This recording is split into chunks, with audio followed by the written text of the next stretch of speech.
شروع اللہ کے نام سے جو بڑا مہربان اور نہایت رحم کرنے والا ہے۔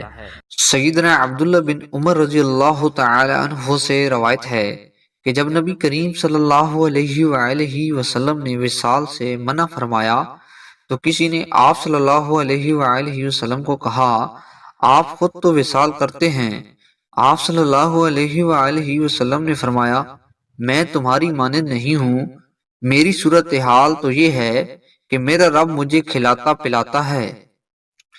سیدہ معاذہ رضی اللہ تعالی عنہا کہتی ہیں، ایک عورت نے سیدہ عائشہ رضی اللہ تعالی عنہ سے رسول اللہ صلی اللہ علیہ وآلہ وسلم کے بلا افطار کے تسلسل کے ساتھ روزے رکھنے کے بارے میں دریافت کیا۔ میں بھی وہاں موجود تھی تو سیدہ رضی اللہ تعالی عنہ نے کہا، کیا تم آپ صلی اللہ علیہ وآلہ وسلم کی طرح کا عمل کر لو گی؟ اللہ تعالیٰ نے آپ صلی اللہ علیہ وآلہ وسلم کے تو اگلے پچھلے تمام گناہ معاف کر دیے تھے، اور آپ صلی اللہ علیہ وآلہ وسلم کا عمل تو نفلی ہوتا تھا۔